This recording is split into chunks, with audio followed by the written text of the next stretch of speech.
It's a busy day in the Middle East, as it always is. And we have Donald Trump in the last hour posting on his Truth social media platform saying that he is ahead of schedule. And this comes just 24 hours or so after he said that he was well ahead of schedule and could possibly end the war, but he wasn't going to offer a deal just yet. Well, joining me live now here in Washington is Sina Azori, who's the Director of Middle East Studies at George Washington University here in Washington. Sina, has the US government managed to achieve its goals? Do we know what its goals are? We don't know what those goals are, but if we go to, according to what the government, the administration has been saying, and look at the objectives, I don't believe that the U.S. has been able to achieve them. Let us go back to what Donald Trump was saying, that he demanded unconditional surrender from Iranians.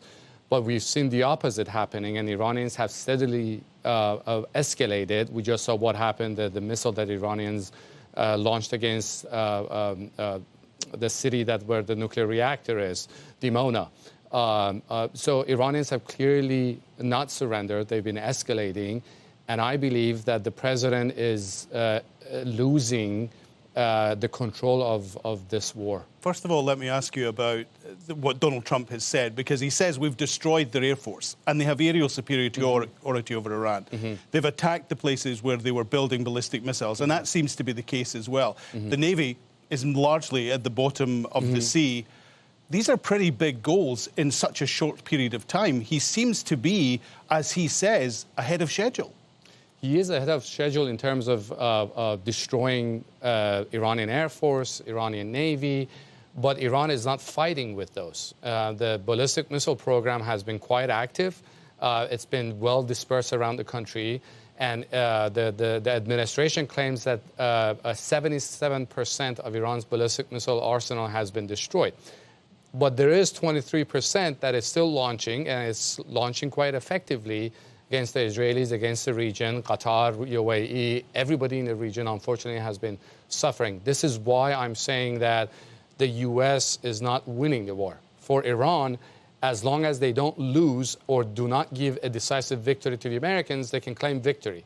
But the U.S. needs a definitive and a decisive victory to be able to win the war. Now, on Friday, we saw the U.S. administration say that they were going to lift sanctions on Iranian oil.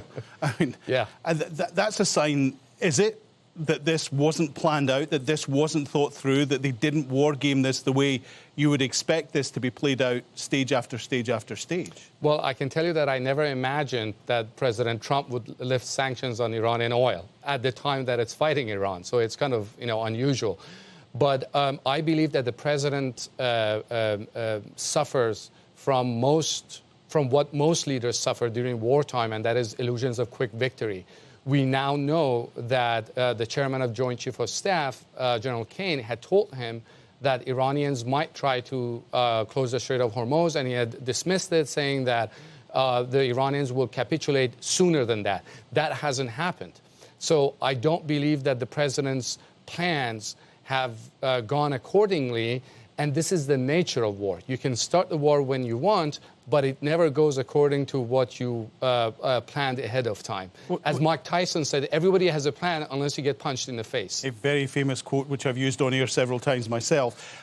Is there the reality for Donald Trump that he thought this would be like Venezuela or Midnight Hammer, where there were quick wins and big wins for him, big wins for his administration? It's not quite turned out this way from here, has it? Not at all. I mean, both of them were relatively at low cost. The U.S. didn't suffer anything in Venezuela or the Midnight Hammer. I mean, think of it.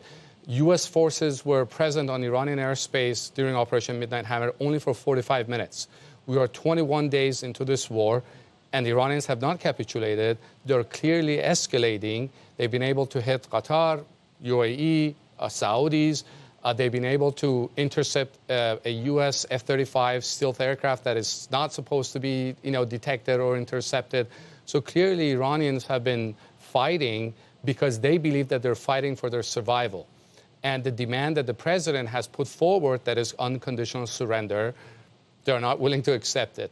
Well, Donald Trump said in his Truth Social post that the Iranians are looking for a deal. What would any deal look like beyond the stop bombing us?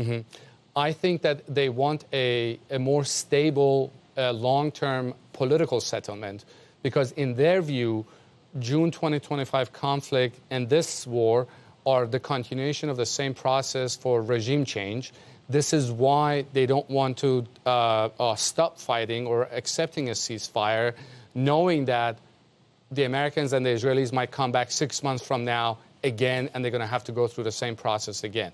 This is how they're thinking, and this is why we're seeing that they're lashing out really strong at the entire region.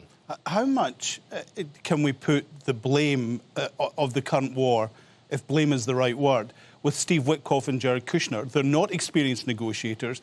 The Omanis have said that they didn't think that Witkoff understood the idea of enriching uranium and what that was all about. Yeah. Should Donald Trump have picked better people to negotiate with the Iranians in the first place? Absolutely. I mean, neither Jared Kushner nor Stephen Witkoff are experts on nuclear issues, whereas the Iranian counterpart, Foreign Minister Araqchi, has been involved with Iran's nuclear file for more than a decade.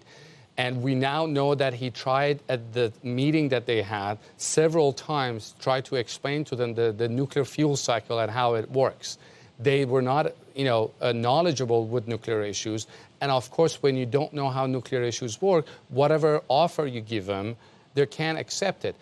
The problem is that this administration has put nuclear weapons, having nuclear weapons and nuclear enrichment as synonymous, whereas they're not actually synonymous. They're two different things. You can have nuclear weapons if you enrich, but having enrichment doesn't mean that you're having nuclear weapons. And this is why we're having this problem. Think of it. JCPOA took years for Iranians, the Americans, and the P5 permanent members of the Security Council to negotiate. So with nuclear experts, sanctions experts, but you can't negotiate with someone who has no expertise on nuclear issues or international politics. Well, just let me remind our viewers, the JCPOA was what Donald Trump calls the very bad Barack Obama deal, which limited what Iran could do when it came to developing not only enrichment of uranium, but what they could do as far as their missile program was concerned. Is there a reality that the Iranians are emboldened by how well they've done to this point? Because we're hearing reports of executions being carried out for those that were protesting earlier this year. The people that Donald Trump said, we've got your back, we will take action if we have to. Are they emboldened and thinking, we're just going to do what we do? Well, as I said, they believe that victory for them is survival. And for now, after 21 days of constant bombardment, but 2 nuclear weapon states, they've survived. And I think they're becoming more confident in their military operations.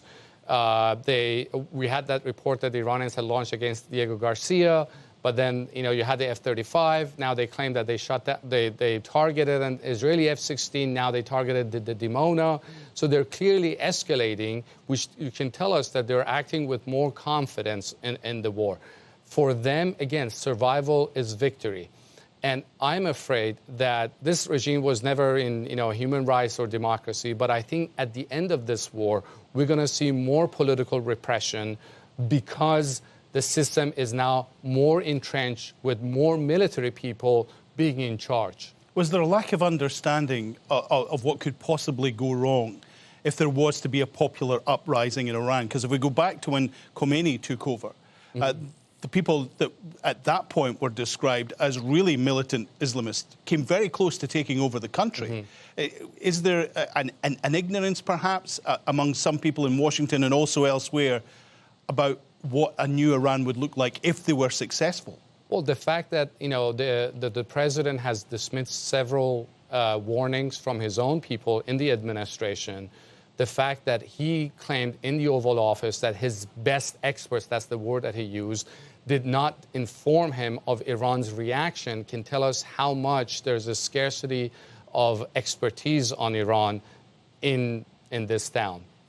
And of course, we're hearing that there were reports of an attack on the Natanz, a nuclear site in Iran. That's a pretty serious escalation, because we were told that the Iranian nuclear weapons program was done. It was finished. It had been, in the words of Donald Trump, obliterated. That's what he claimed, but then he also came out and said that there was a threat of Iranian nuclear program, and both statements cannot be factually true. Only one of them can be true. But in terms of attacking Natanz, And the Bushehr nuclear reactor, there's clearly an escalation, although the reactor at Bushehr has not been directly hit, but there have been two projectiles that have landed very close to it, 200 meters and 350 meters, which is very dangerous. If the reactor is hit, the radioactive material that can be dispersed around, around the GCC countries, it's extremely dangerous. And I think the reason that the Iranians targeted the Dimona, that's the city near that nuclear facility, is to clearly send a signal and the message that we are able to attack you and your nuclear facilities. You better stop, or else our next attack will be at the reactor. This is why I believe they're targeting it. Let me just say, if you're joining Al Jazeera, I'm Alan Fisher, live in Washington with extended coverage of what is happening in the Middle East and Israel and the United States war on Iran. Live with me here in the studio is Sina Azodi, who's the Director of Middle East Studies at George Washington University. Sina, is there the possibility that Donald Trump, America's power in the Middle East, changes because of what's happening here? Because we've seen his call to allies to help open up the Strait of Hormuz be largely ignored. People tell him this is a war you started without our consultation. Does this change the picture, in your expert opinion, of what the Middle East looks like in years to come? I believe, well, first of all, it is usually the case that you talk to your allies first, then you start the war, not that you start the war, then you talk to allies. That's how it should work. But I believe that at the end of this war, regional dynamics will change. Because for years, the GCC countries viewed the presence of American bases as an asset to protect them against the Iranians. That clearly has not happened. In fact, we've seen that those bases have become a liability for these countries. They're being targeted because they host American bases. This is the perception. But from the Iranian perspective, they believe that, yes, they've been hit, they've been bruised, they've been bleeding, but once the war ends, they're going to stay there for a while, as they've been there for thousands of years, and the U.S. will reorient its policy. It will ultimately leave the region, and they have more freedom of action. The Iranians will have more freedom of action in the region once the Americans leave. One more question. Are the Iranians overplaying their hand by attacking their neighbours like Saudi Arabia and Qatar and Dubai, because the Saudis in the last couple of days have expressed their frustration at what is going on? Is there a possibility that suddenly the people that they thought might be reasonably friendly to them could unite against them? Absolutely. I think there is a growing frustration within, the GCC countries, Saudi Arabia. We just saw that, the Qataris and I believe the Saudis expelled some Iranian, the military attaché to their countries.